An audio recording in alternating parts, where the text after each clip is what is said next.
Good evening, Patriots. I'm Anders Hagstrom with the Daily Caller, and with me today is Dylan Hausman, one of our reporters, and we're going to go through a few of the top line stories that happened on Tuesday. Dylan, first up, we've got the voters rejecting Biden's border agenda. This has been a trend we've been seeing over the last, since he gained office. Really, he's been popular on a few different issues domestically, but when it comes to immigration, it seems like he can't really crack this egg. So, Dylan, what's going on here? Yeah, so a new poll came out and found that overwhelmingly a majority of Americans are not particularly pleased with what's happening at the border. I thought the most interesting number was actually that a majority of Americans, just over 50%, supported going back to the Trump border policy as opposed to sticking with Biden, just because obviously Trump has, never particularly done well in any kind of approval polls compared to Biden, at least. So for people to explicitly be offered, Trump by name, his policy versus Biden, I thought was notable that people chose that, even though, a lot of them may not like Trump personally. So maybe this will finally, kick the Biden administration into gear.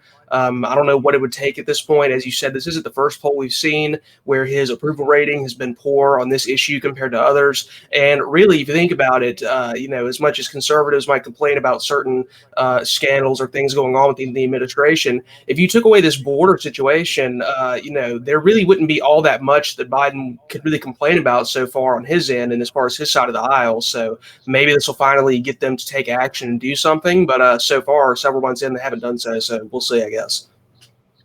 Yeah, I want to talk a little bit about a lot of people have said the fact that he appointed Kamala Harris to really lead this issue for the administration shows that he kind of views it as a dead end. Like he doesn't think he can accomplish anything there that would be popular for Americans. It's a long-standing political sort of cliche that the vice presidency is a sort of political black hole, and all the terrible agenda presidents just give the vice presidents all the worst parts of their agenda. Do you think that's really what's happening here? Do you think he's just kind of giving Kamala Harris the short end of the stick? So at first, when he gave Kamala this assignment, I kind of thought it might be a way for them to try to get her to beef up her foreign policy kind of resume, because again, as soon as she got the job, they started framing it as it's not about the border, it's about addressing the root cause of migration. We're going to go meet with these foreign leaders. I was like, well, Kamala wants to run for president, obviously, in a few years or whenever Biden decides to leave office. She doesn't really have much of a foreign policy record, so maybe this is a way for them to try to give her an issue that she can make her own in that area. But I'm starting to warm up more and more to the, you could call it a conspiracy theory, I guess, some people have put forward, that maybe this is Biden's way of kneecapping Kamala Harris and saying, I'm going to saddle you with this issue that is completely unwinnable and that I know that you're not going to be able to handle. Because that's going to, one, take it off my plate and make sure all the heat on it is directed over to you, and two, maybe weaken her so that she doesn't become the Democratic frontrunner whenever he decides to leave. I don't know. Again, we saw that report that Jill Biden was very upset about the comments that Harris made during the primary about, alleging that Biden was racist, things like that. So maybe there is some more animosity there that we don't know as much about, and that's where this could come from. Who knows? I think that's a much more interesting and fun theory, frankly. So I'm going to kind of choose to go. Yeah. I think.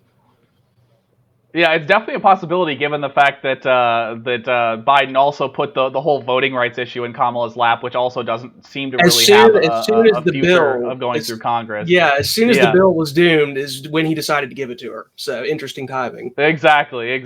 Yeah. Okay, moving on here. We've got another dark spot on the Biden administration here. David Chipman, I should say. He's Biden's nominee to lead the ATF. He's no stranger to scandals already, but now he's got a new one on his plate. Dylan, tell us what's going on here. Yeah, so this newest scandal is that allegedly he made some comments back, over 10 years ago, back in 2007, when there was an increasing number of black ATF agents that were, passing an exam to become agents in advance within the agency. He made a comment along the lines of, well, for this many black agents to be, passing this test, they must be cheating. And he referenced during some of his hearings, he referenced that he had two equity civil rights complaints made against him during his career. He didn't elaborate on what those were, or he didn't offer to make them public. But obviously now there's been a conservative watchdog group that is kind of, pursuing this and trying to find these records to see what it was. And they were able to track down that this is allegedly what one of the incidents was. And, I don't like this guy's chances of getting confirmed at this point. Maybe I didn't like his chances before when you are, pro banning, a lot of rifles, particularly an AR-15, which, millions of Americans have. When you were seemingly pro Waco massacre, again, not to go down a conspiracy rabbit hole, but still some rough optics around that one for some of the stuff he said. And then now apparently, potentially having this very, off-color, off-democratic brand in 2021 comment. This could be bad for him, and he only needs, one Democratic vote to not go his way. So we'll see if this impacts that. Exactly. I know Susan Collins announced today that she's voting no on him. Have you heard anything from Democratic senators? Have they been pretty tight-lipped about this? But I mean, like you said, it seems like racism is the one thing where Democrats are forced to sort of turn against a nominee. I mean, unless you're obviously like the governor of Virginia or something like that. But it tends to be that way. So have you heard anything along those lines? Yeah, I was going to say, this would be the one thing, kind of the fatal sin that you cannot commit if you are a Democrat. But then you referenced the Virginia governor. There are others. We might get to one in our next segment, but I don't want to spoil anything. But yeah, I don't know if this will be it. We haven't heard a ton from Democrats, and again, everybody looks at Manchin and Sinema and says, are they going to be the ones? And you would think, kind of Joe Manchin coming from West Virginia, a state that you think of as being pro gun, pro hunter, kind of outdoorsy Republicans that don't want to have a guy like this in power, that he would be probably the swing vote yet again. But if anything, Collins deciding that she's going to vote against is significant too, because we've seen some of these moderate Republicans willing to vote for Joe Biden's nominees in certain areas. And if they're getting driven off, I think that could be a bellwether for those Democrats. And maybe it'll be a near Tannen situation where he just gets withdrawn before they subject him to a vote. That could happen too. Yeah, well, you had a great transition there, so let's hop right into the next topic. Speaking of racism, the Washington Post released a pretty remarkable video that was encouraging basically white people to have a racial identity and to use that racial identity to meet in all white groups, from what I could tell, and have essentially these racial accountability meetings. Dylan, what exactly is going on here? What's this push from the Washington Post? I have no idea what's going on. I cannot keep up with this at all, to be honest. The Washington Post is telling me, I did sit down and spend 6 minutes and watch this whole video. And what I gathered was that I am supposed to gather with other white people, only white people, no black people or brown people allowed, and discuss how we are being racist and how to not be racist. But then someone in the video, another person, said that also, this only goes so far because white people don't really understand racism. So I'm not sure how it's conducive to ending racism for us to only talk to ourselves. And of course, we always hear about how we're supposed to be lifting up, people of color and their voices to listen to them and their experiences. So just a very bizarre video put out by the Washington Post. It got a ton of flack on social media. That's kind of, what our story today was about, was all the people dunking on this and just saying, how far has the legacy media and one of our papers of record fallen to be putting out this video, basically telling white people to segregate themselves to end racism. Who knew? But yeah, absolutely. This is popular in some circles, as I'm sure you'll tell us.